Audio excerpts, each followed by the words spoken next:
Bonjour à tous. On entend parler de l'Union européenne quasiment tous les jours, mais on se demande parfois ce qui la rend si différente d'une simple alliance entre pays. Eh bien aujourd'hui, on va plonger au cœur de son architecture juridique, une structure vraiment unique qui a un impact direct sur notre quotidien. On pourrait se poser la question, n'est-ce pas? Est-ce que c'est juste un grand club où les pays membres se mettent d'accord sur quelques règles? Eh bien, en réalité, c'est bien plus complexe et c'est justement ce qui fait toute sa force. Pour bien comprendre, regardons cette différence. D'un côté, on a le traité international classique, des États se font des promesses entre eux, mais ça reste entre eux. Et de l'autre, on a le système de l'UE.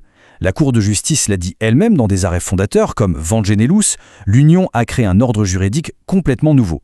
Ça veut dire qu'il ne lie pas seulement les gouvernements, il s'intègre dans notre droit national et crée des droits et des obligations pour nous, les citoyens, directement. Alors, pour bien saisir cette idée, on va utiliser une image, une métaphore tout au long de cette analyse. On va regarder ensemble quelle est l'ossature, le squelette de cette construction juridique si spéciale. Et voilà notre image, un bâtiment. Imaginez que tout le droit de l'Union, c'est cet édifice. Et comme pour n'importe quel bâtiment, si on veut savoir comment il tient debout, comment il fonctionne, eh bien, il faut commencer par la base, par les fondations. C'est vraiment là que tout se joue. Et ces fondations, dans le jargon juridique, ça s'appelle le droit primaire. C'est le socle, le niveau le plus élevé, la base de tout. C'est sur ce béton armé que toute la structure de l'Union est construite. Et attention, ce n'est pas juste une jolie image. La Cour de justice elle-même, dans un arrêt très célèbre de 1986, a utilisé des mots très forts. Elle a qualifié les traités de charte constitutionnelle de base. En clair, ça veut dire que pour elle, les traités sont ni plus ni moins que la Constitution de l'Europe. Et c'est ça qui donne au droit primaire son autorité suprême. D'accord, alors ces fondations, cette constitution, concrètement, qu'est-ce qu'il y a dedans? De quels matériaux sont-elles faites? En fait, l'histoire de l'Union, c'est un peu l'histoire d'un grand chantier.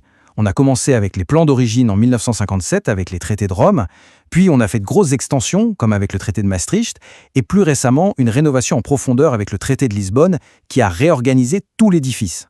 Ce qui est intéressant, c'est que ces fondations ne sont pas un seul bloc de pierre, c'est plutôt un assemblage. Il y a les traités fondateurs, bien sûr, mais aussi les traités d'adhésion pour chaque nouveau pays, les traités de révision qui ont modifié les règles du jeu, et aussi plein de textes annexes. Et surtout, depuis Lisbonne, une pièce est devenue maîtresse, la Charte des droits fondamentaux, qui a maintenant exactement la même valeur juridique que les traités. Après la grande réorganisation de Lisbonne, l'architecture a été clarifiée. Aujourd'hui, pour faire simple, tout repose sur deux grands piliers, de valeur égale. D'un côté, le traité sur l'Union européenne, le TUE, c'est un peu la déclaration de principe, les valeurs, les objectifs. Et de l'autre, le traité sur le fonctionnement de l'Union européenne, le TFUE, qui est le mode d'emploi, celui qui explique concrètement comment les politiques fonctionnent.